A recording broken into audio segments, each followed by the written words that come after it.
incluye el derecho a la salud, incluye legislar en materia de prevención y acceso a una atención sanitaria oportuna, asequible y de calidad satisfactoria. Tiene protección constitucional, ¿sí? El artículo 75, inciso 22, lo incluyó en nuestra Constitución, incluyó a todos los tratados internacionales en materia de salud, y una vez que estén incluidos, estos derechos no pueden ser desconocidos por el Estado, no pueden ser desconocidos por las provincias ni por los municipios, ¿sí? Ahí está en la jerarquía normativa. Este derecho humano fundamental tiene un rango constitucional y por encima de otras normas.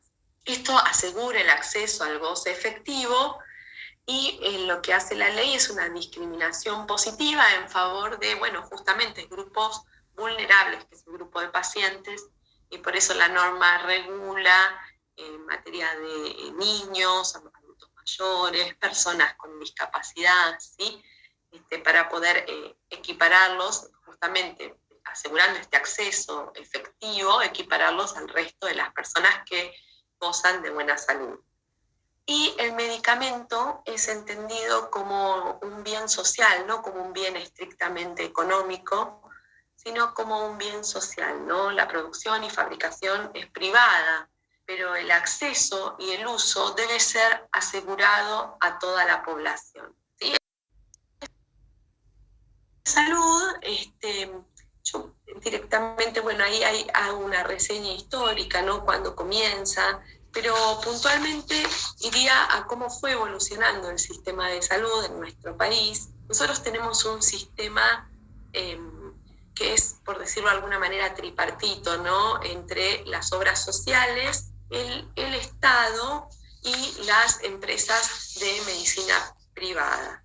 Entonces, tenemos por un lado en las obras sociales que se formaron primero por asociaciones gremiales en formas voluntarias, ¿no? Las organizaciones de trabajadores, luego por ley 18.610, esta afiliación y contribución a los gremios se volvió obligatoria, y crearon las obras sociales sindicales, ¿no? Que hoy por hoy, a través de un aporte del salario del trabajador, tengo acceso a la cobertura de las prestaciones médicas a través de la obra social. Y por otro lado, tengo el Estado argentino dividido a su vez en 3 subsectores: el sector público, que abarca los hospitales, los centros de salud, las provincias y los municipios; el sector de la seguridad social, que abarca a las obras sociales nacionales, provinciales y al PAMI; y luego el sector, como les decía, privado, ¿no? Las empresas que brindan servicios de medicina prepaga. Así está dividido nuestro sistema de salud a grandes rasgos. Y en los tipos de cobertura en salud que tenemos, como les decía, son las obras sociales, que están reguladas por la ley 23.660 y 23.661. Tenemos obras sociales nacionales, obras sociales provinciales y obras sociales sindicales. Después tenemos agentes de seguro con ley de creación propia, por ejemplo, el IOMA, la IOFA, etc. Las empresas de medicinas prepagas, que están reguladas por la ley 26.682. Y luego, si la persona no tiene un empleo o es jubilado, entonces no está dentro del sistema de obras sociales o PAMI, no tiene cobertura privada, es decir, están fuera del sistema y sin coberturas, puede acceder a través del Ministerio de Salud con los programas, con el programa Incluir Salud, PROCE. ¿Bien? ¿Cómo adquirir cobertura de salud una persona enferma o con discapacidad si no tiene obra social o una cobertura privada? A través de los beneficios que brinda la seguridad social.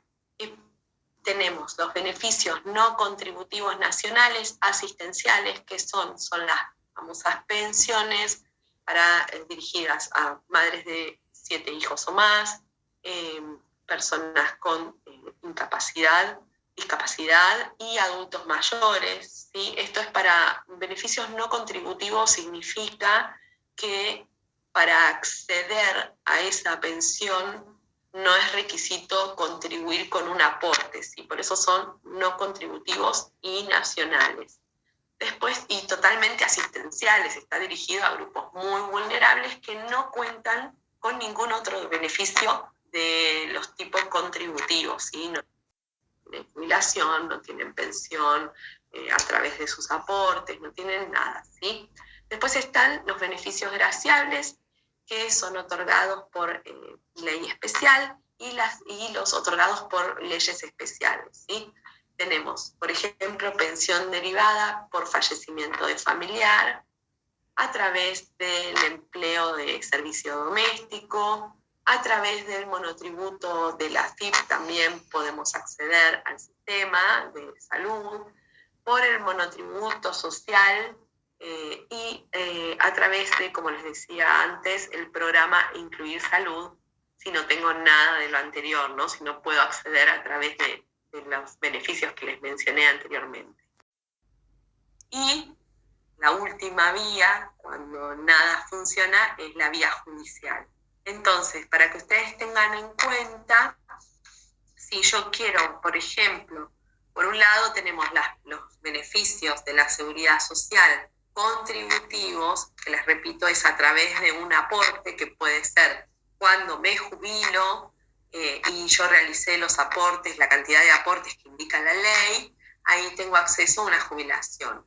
Si estoy trabajando en relación de dependencia o a través del monotributo realizo aportes al sistema y sobreviene la enfermedad y esta enfermedad no me permite continuar trabajando y puedo calificar un cierto grado de incapacidad laborativa que indica la ley, podré acceder a pensiones de tipo contributivas, ¿sí? Porque son, recuerden, con el aporte, llego a través de los aportes que tengo, contributiva, puedo acceder a una pensión por incapacidad laborativa, y después está la pensión que recibo por fallecimiento del familiar directo y la pensión derivada, que es el típico caso, es tengo mi esposo, fallece, recibo la pensión que él percibía como jubilación, la recibo como pensión. Tenemos un hijo con discapacidad, fallece el pensionado, ese hijo por discapacidad puede continuar cobrando esa pensión que cobraba la mamá, ¿sí? No sé si hasta ahí me siguen. Ese es el típico caso de pensión derivada. Luego, bueno, a través de los aportes de servicio doméstico, también puedo acceder a los beneficios contributivos. Si me inscribo, si realizo una actividad comercial con cierta facturación, me inscribo en el monotributo de AFIP, realizo un aporte a la obra social y puedo elegir una obra social. Con el monotributo social, que después voy a ampliar esa parte, puedo también hacer un pequeño aporte a la obra social, aportes al sistema de obras sociales y elegir una obra social. Y por último, si no puedo, no tengo trabajo y no puedo pagar un pequeño aporte, no llego ni siquiera a acceder al monotributo social, me inscribo en el programa Incluir Salud, lo mismo si recibo un beneficio no contributivo, ¿sí?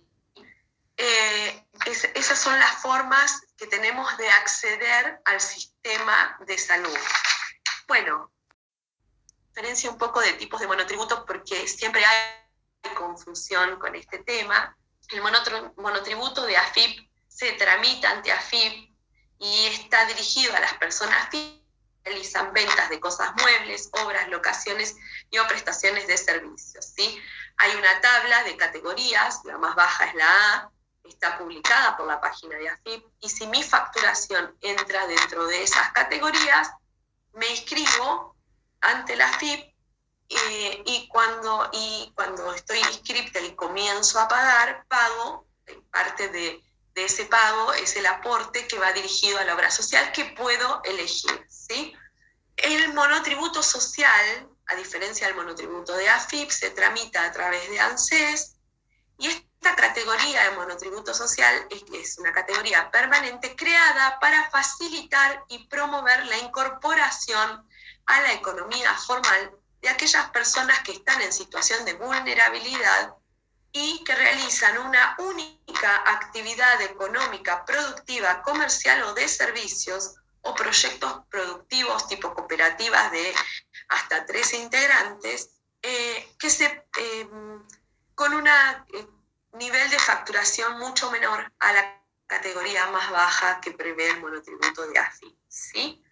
Y pagando un pequeño monto mensual. Estos números están desactualizados, pero esto, si ustedes ingresan a través de la página web de Mi Argentina, ahí están cuál es el monto a pagar por mes y cuál es la facturación que tengo que realizar, o la facturación que sumo, porque ni siquiera estoy obligado a emitir factura a diferencia del monotributo de AFIP, ¿sí? Esto es lo que vulgarmente denominamos las personas que realizan changas, ¿no? Por ejemplo, yo siempre doy los ejemplos de costura para terceros o venta de viandas, ¿sí?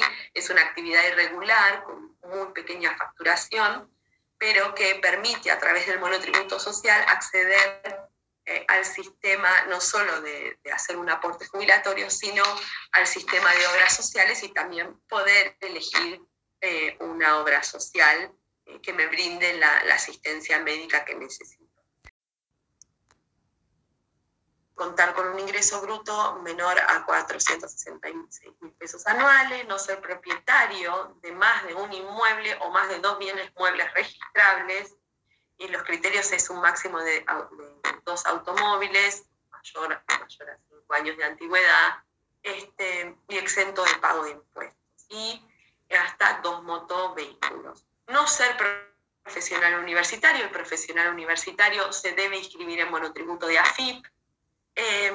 No ser empleador, ni tener acciones, ni tener cuotas partes de sociedades comerciales. No ser empleado en relación de dependencia. No hay que confundir si yo estoy contratado, tengo un jefe, pero me tiene en negro, esto no me habilita al monotributo, ¿sí? Tendré en todo caso que intimar al empleador para que regularice la situación, y a veces esto en la realidad es muy difícil porque uno se queda sin trabajo, lamentablemente, aunque el empleador esté cometiendo una ilegalidad. Pero bueno, lo cierto es que no está dirigido el monotributo social para aquellas personas que están en relación de dependencia, aunque esa relación de dependencia no esté regularizada registralmente.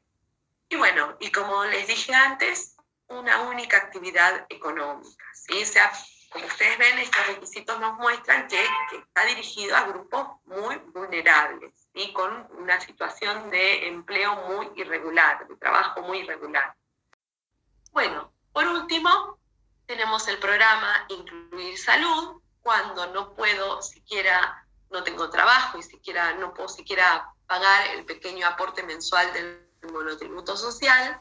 Este programa brinda cobertura médico-asistencial a todas aquellas personas titulares de pensiones nacionales no contributivas, ¿sí? Recuerden que las contributivas, el aporte va o a PAMI o a la obra social que tengo elegida. Se encuentra bajo la órbita de la Agencia Nacional de Discapacidad y comprende a todos los titulares de pensiones no contributivas de todo el territorio nacional. Abarca las pensiones asistenciales, las pensiones por leyes especiales, por ejemplo, excombatientes de Malvinas, familiares de desaparecidos, etc. Las pensiones graciables, ¿sí? Y abarca, por último, pensiones graciables, y los requisitos, parece reiterativo, ¿no? Pero es ser titular de pensión no contributiva, no tener obra social, no tener prepaga. ¿Puedo afiliar familiares? Sí, hijos menores con discapacidad, cónyuge, puedo incluir a mi grupo familiar. Y, por supuesto, las personas que incluya en el grupo familiar tienen que acreditar que requieren atención especial por determinada patología de salud, ¿sí? Tienen que no cumplir con los requisitos esas personas a las que yo quiero poner a cargo, no cumplir ellos mismos con los requisitos para ser titular de pensión no contributiva, porque en ese caso puede tramitar la pensión no contributiva. Y estar inscriptos en las unidades de gestión provincial. ¿Bien? Lo que es el tema de cómo se regula jurídicamente, bajo qué normas puedo aunar las patologías que generan discapacidad, de aquellas que la persona tiene certificado de discapacidad, de aquellas que son enfermedades poco frecuentes, de aquellas que están reguladas por el PMO. Yo siempre digo que hay como, me gusta dividirlo en grandes grupos, más allá de que después hay especificidades, pero el primer grupo abarca la normativa en materia de salud. Tenemos el PMO, que lo han escuchado incansablemente, programa médico obligatorio. Después tenemos la ley de enfermedades poco frecuentes, 26.689. Y luego tenemos leyes complementarias especiales, ¿no? Como la ley de autismo, la ley de diabetes, de celiaquía, hipoacusia, trastornos alimentarios, epilepsia, salud mental, la ley de derechos del paciente también es muy importante, bueno, todas las leyes especiales que regulan determinadas patologías. Después, en el otro gran grupo tenemos la ley de discapacidad, ¿sí? Que a la que quedó encuadrada si tengo un certificado, si obtuve un certificado de discapacidad y el mismo está vigente. Entonces está la 22.431 de protección integral, la 24.901 que indica las prestaciones básicas de cobertura integral, prestaciones médicas, sociales, ¿sí? La Convención de los Derechos de las Personas con Discapacidad, que tiene jerarquía constitucional, ¿sí? Y la Convención Interamericana para la Eliminación de todas las... Estas tienen también, forman parte de la Constitución y tienen un rango superior inclusive a las leyes dictadas por el Congreso. ¿Y esto qué quiere decir? En caso de discrepancias, ¿sí? Entre una ley nacional, provincial, pero ley dictada por el Congreso, resolución del Ministerio, decreto y lo que indica la Constitución, lo que va a prevalecer entre la discusión entre si choca lo que indica la Constitución de lo que indica, por ejemplo, un decreto de resolución del Ministerio, va a tener que estarse a lo que indica la Constitución, ¿sí? Un decreto, una resolución del Ministerio no puede estar por encima de la Constitución. Bien, y esto es muy importante porque ustedes saben que hay muchas resoluciones de ministerio que chocan o reducen derechos que están reconocidos en la Constitución, ¿no? Y todas las normas en materia de discapacidad tienen esta jerarquía. Entonces hay que estarse a lo que se establece, bueno, la Convención de las Personas con Discapacidad, la ley de 24.901 de prestaciones básicas. Y bueno, un poco en el punto 3 lo que digo es esto, ¿no? La tutela mayor, ¿sí? Que tienen personas con discapacidad, tienen una tutela mayor gracias a esta jerarquía constitucional, ¿bien? En materia de, como les decía al principio, en materia de normativa, de salud, hay leyes que son bastante antiguas ya, pero que son muy progresivas en materia de derechos humanos, ¿sí? Y que en realidad lo que ocurre en este país, esto es una opinión mía, es que normas hay y muy buenas normas, ¿sí? El problema es que no se cumplen. Es un tema de cumplimiento, no de ausencia de normas. Todo el tiempo se impulsan proyectos de leyes para distintas problemáticas y siempre que amplíen derechos son bienvenidas. El tema es que no hay ausencia o falta de normas. Lo que hay es un severo incumplimiento de las normas, porque con estas normas que yo les mencioné, con este encuadre, justamente los derechos están asegurados, ¿sí? El tema es que no se cumplen y obligan a judicializar. Por eso hasta ahora, a través de la vía judicial, obtenemos reconocimientos de derechos que no podemos obtener a través de la vía administrativa. Pero bueno, eso ahora con las preguntas y respuestas lo vamos a ver más concretamente. Bien, entonces podemos encuadrar la dermatitis atópica. Bueno, tenemos que ir al plan médico obligatorio. Pero plan médico obligatorio, ¿sí? Hay que hacer estas distinciones, y ahora van a ver cómo va a empezar a jugar cuál es el ámbito de cobertura que está dentro de las preguntas, respecto de los medicamentos, las cremas, las emulsiones y demás. Pero es muy importante este concepto, que es que el programa médico obligatorio abarca las prestaciones básicas esenciales que deben garantizar las obras sociales y agentes del seguro de salud a toda la población beneficiaria. Ustedes saben que esta resolución del programa médico obligatorio va abarcando listados de determinadas patologías y determinadas prestaciones y demás, pero estos listados, lo primero que hay que tener en cuenta es que son ejemplificativos, no son taxativos. ¿Qué quiere decir esto? Quiere decir que si hay algo que no está contemplado en el programa médico obligatorio, no está en los listados, no está contenido específicamente en una resolución, igual tienen que brindarme la cobertura porque no es taxativo, ¿sí? Es ejemplificativo, no excluye lo que no está enumerado, ¿bien? Y por otro lado, lo que establece el programa médico obligatorio es un piso mínimo de cobertura obligatorio, no un techo de cobertura. Ustedes saben bien que se encuentran con que la respuesta de la obra social y de las prepagas cuando requiero alguna prestación médica es 40%, y en algunos casos sí corresponde el 40%, pero en otros casos no. ¿Por qué? Porque ellos lo interpretan como techo de cobertura, pero en realidad la Corte Suprema ya tiene dicho que debe interpretarse como un piso mínimo de cobertura. ¿Bien? Entonces, ¿esto qué genera? Genera que siempre se puedan incorporar nuevos tratamientos, ¿sí? Y tienen que ser considerados por el PMO, ¿sí? Porque tienen que garantizar las prestaciones básicas esenciales. ¿Y qué excluye el PMO? Excluye los medicamentos biológicos, los medicamentos en etapa experimental y los medicamentos por uso compasivo. Lo excluye el PMO. Esto no quiere decir que yo no pueda acceder de determinada manera. Bueno, en el caso de los medicamentos en etapa experimental, el mismo protocolo, ¿sí?, es quien debe ir con los costos de esos tratamientos. ¿Bien?